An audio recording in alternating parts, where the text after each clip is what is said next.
when you're dealing with someone that's just a malignant, evil, narcissistic predator, you have to understand that whatever they do online, whatever they create online is designed to hurt you. It's like a booby trap that they're leaving behind so that in case their past victims happen to follow their trail, they're gonna get burned.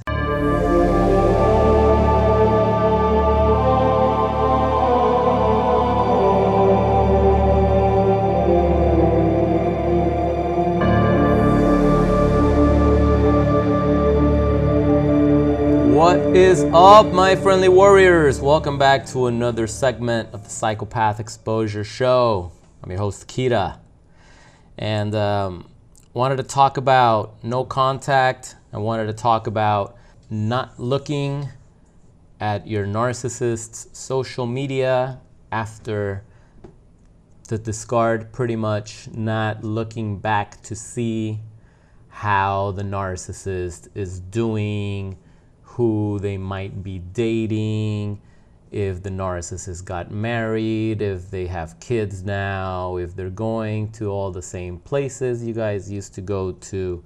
None of that stuff.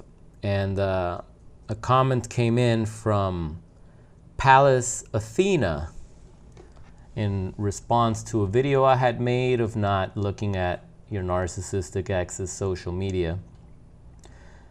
And they said it's a morbid curiosity of wanting to see what they're up to with others that is hard to stop. Almost like feeling you need extra confirmation. So the morbid curiosity of wanting to see what they're up to with others that's hard to stop. The morbid curiosity. How can we fix that, Palace Athena?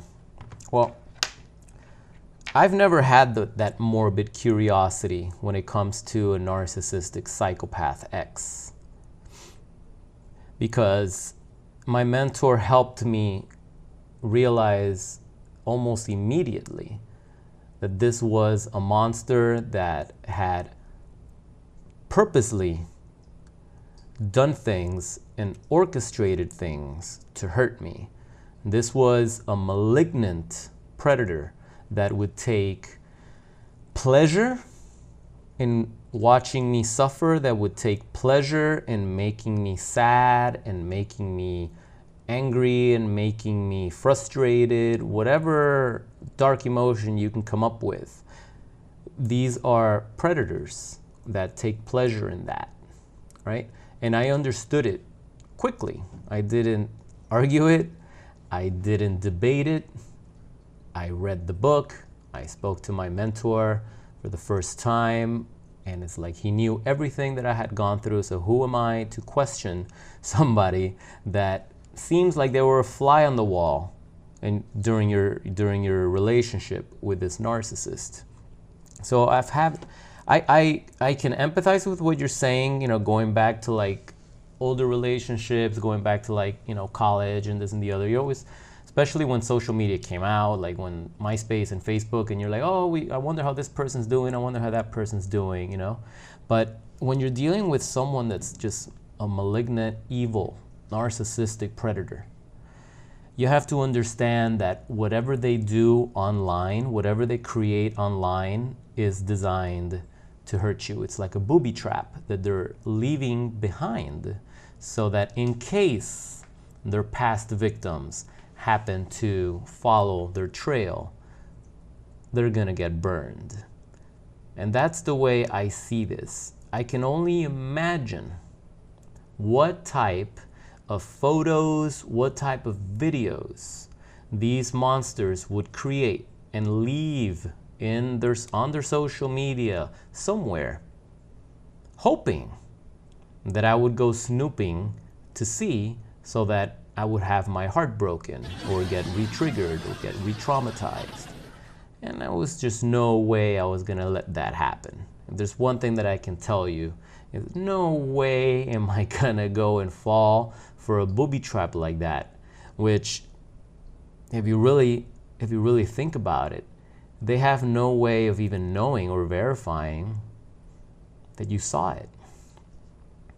So they're leaving a booby trap, right? And they just know, they know that most of their victims that are left drained and discarded, left to rot like a vegetable, they just know that they're gonna come snooping around, and when they see them with the new supply, with the new bride, with the new groom, on that vacation you guys always wanted to go to, and now they're there with the new supply, they know that when you see that, it's going to destroy you.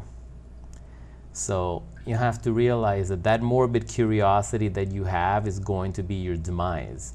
You have to keep that under control, and you have to make a commitment.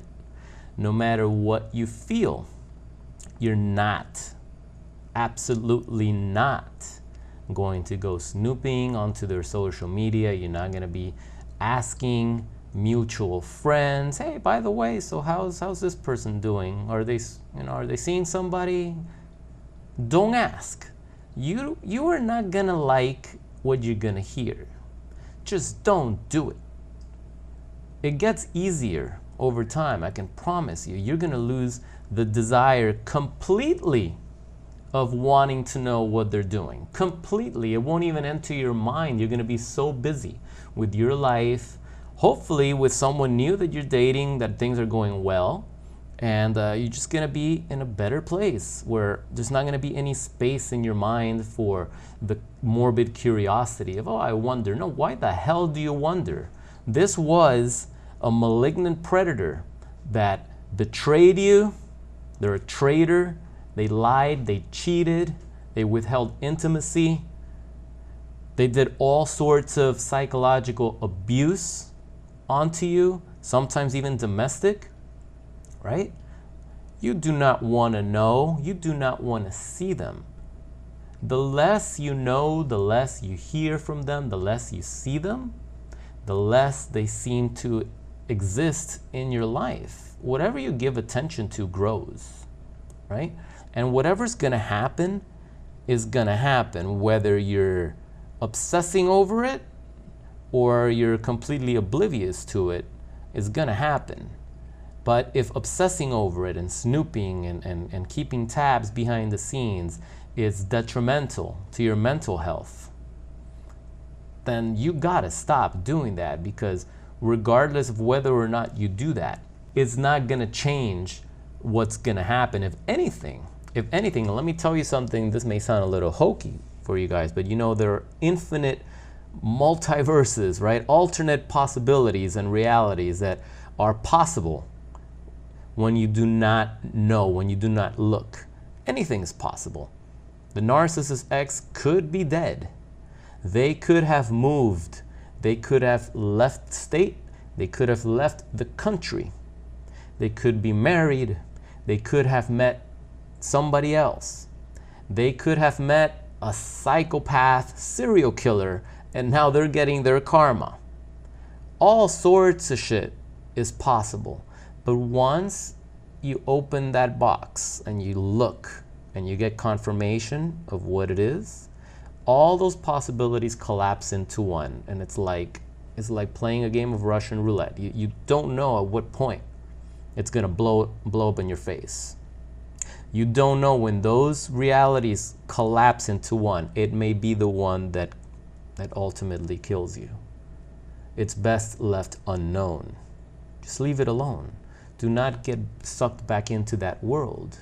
You got to put your life and your wants and your needs first now, so that you can attract bigger and better things.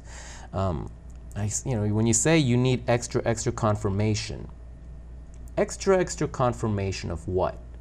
That they're miserable, that they're failing out there without you, or confirmation that they are with somebody, and then that proves to you that they're a narcissist, that they just discarded you and just monkey branched to someone else. Do you need that confirmation?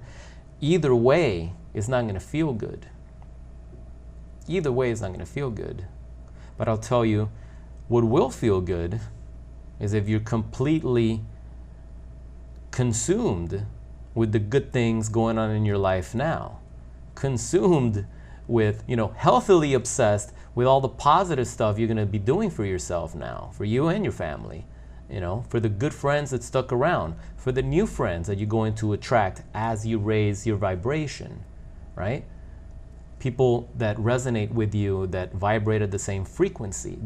Those are the things that should be in the forefront of your mind moving forward if you want to heal from narcissistic abuse and narcissistic trauma. If you keep snooping around, if you keep looking backwards, you're going to miss what's right in front of you.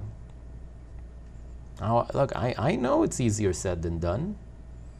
I know that when there's a lot of intense betrayal, you're consumed with it, and you know, some people become obsessed with it, but it's not bringing anything of value into your life, and it's most certainly not going to help you heal. It's going to keep you in that low vibrational state, high anxiety, high cortisol.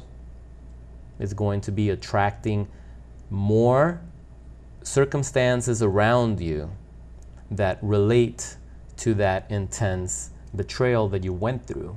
Wherever you look, you're going to start noticing wicked things. And you're not going to have faith in anything good moving forward. How can you when you're stuck looking backwards, when you're stuck snooping at what the ex is doing? I can tell you most of the time the narcissist is not looking back. Not at you. Once they've moved away from you and they have no interest in even hoovering or coming back for more. Once you've been discarded completely, where they're just 100% convinced that you are of no value to them, they want nothing to do with you anymore for whatever reason that you'll never understand. They're not going to even entertain you. They're not going to entertain a thought. You know how I've said before, sometimes the narcissist is like, they just get distracted with the new shiny object. They're with you now, and the moment you leave and you're going to work, they're distracted with something else, and they'll go and they'll have an affair. They'll cheat on you. The moment you leave that door, they're not thinking, oh man, they're at work trying to provide, right, trying to make me happy, and I'm doing this behind their back. No, they don't think that. They shut all that out completely, and they're just lost in the new shiny object. They're not even giving you a thought.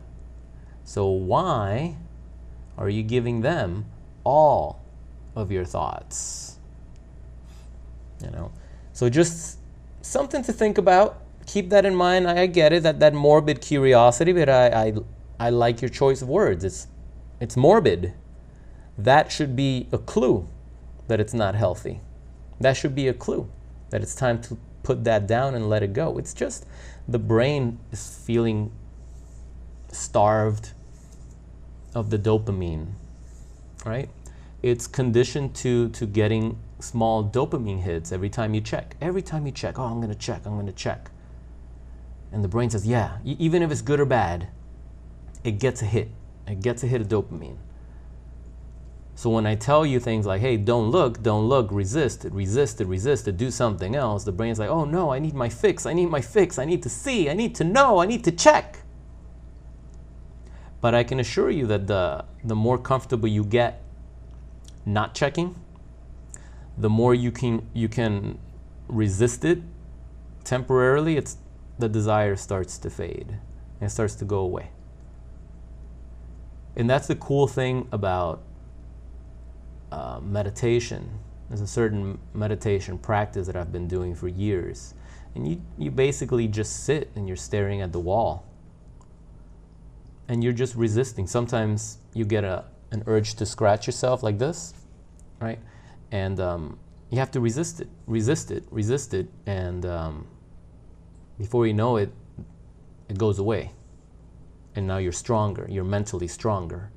And then you forget that you were even itching in the first place. And then you go down another train of thought.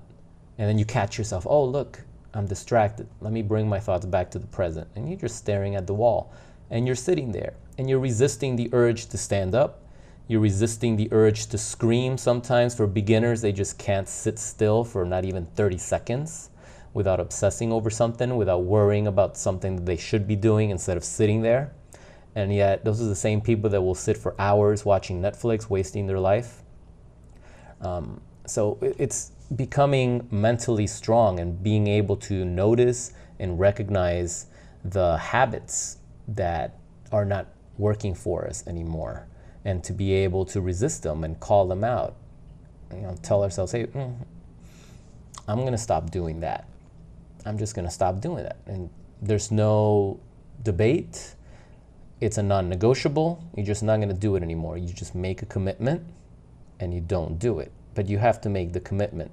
That's what separates the winning and the losing when it comes to this type of stuff, is making that commitment. Because anybody can just say, yeah, I'm just not going to do it. Yeah, you're right. I'm not going to look at it. But those are just words.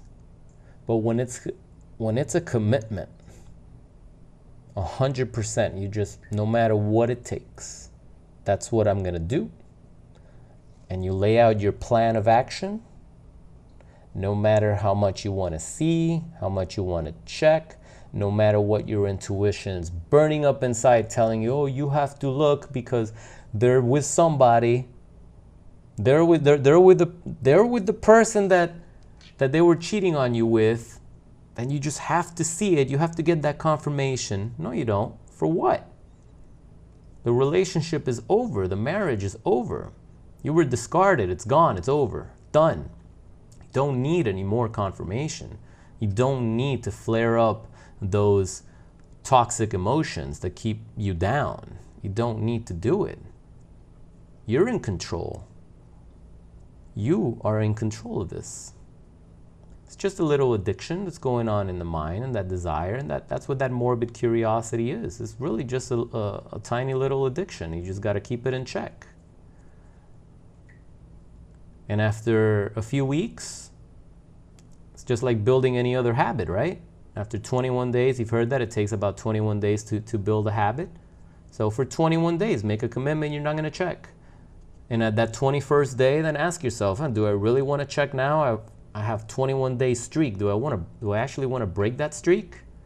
And then the little healthy obsession becomes, let's see how long I can continue this streak.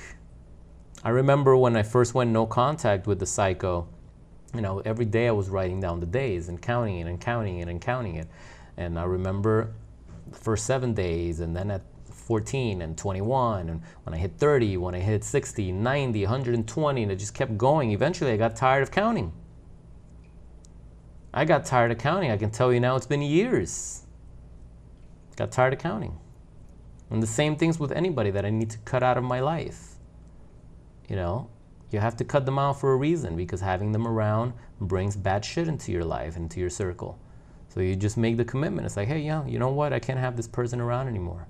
Because this person has been a liar, this person has been a user, they've been a cheater, a traitor, and nothing good comes from having them in my life. So you know what?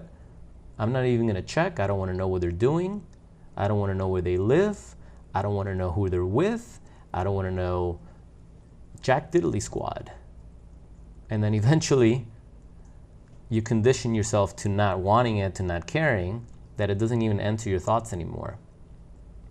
So that's all I got for today. If this is your first time in the channel, by the way, and you're struggling with no contact, I have an ebook that I wrote that I give away for free to members of this community. It's on the 5 steps of going no contact with a narcissist, with a psychopath, and you can download it at the link below in the description that I have. You can download it straight to your phone or your computer. I want you guys to familiarize yourself with what no contact really is and how vital it is to healing from narcissistic abuse, how vital it is in order to break the trauma bond and to invite better things into your life. So just go ahead and click that link below so you can download the ebook. And also, if you're still in a narcissistic entanglement, or if you're still struggling with the trauma, with the PTSD, with that desire to go back and take the narcissist back, I have a private one-on-one coaching program where I work with hundreds of survivors from this community.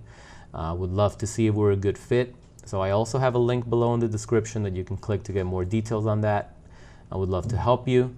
and workshop this thing together and get you inspired to enjoying the things that you used to love again, and realizing how great life really is after an entanglement with one of these psychopathic predators. All right, so that's all I have for today. If you got some value, as usual, I would appreciate if you share the video, share it on your social media with your friends, anybody that needs this type of information, so we can help the community grow. As always, leave a comment below if you've been through a situation like this, if you're also struggling with that morbid curiosity of wanting to check and wanting to check. Let us know what you guys discovered when you gave in to that morbid curiosity. What did you discover, and did you regret it? Did you regret seeing what you wish you wouldn't have seen by giving in to that curiosity? You'd be surprised how many of us, we just can't resist, right? And we go and we look, and then it's like, damn it, I wish I wouldn't have looked. I'm telling you, you can spare yourself pain by letting this go, shifting your attention to something else and enjoying your life. Otherwise, you're inviting trouble into your life. You don't want that. All right, so thanks for sticking around to the end. My name is Kira. This is Psychopath Exposure, and I'll see you guys in the next video. Take care.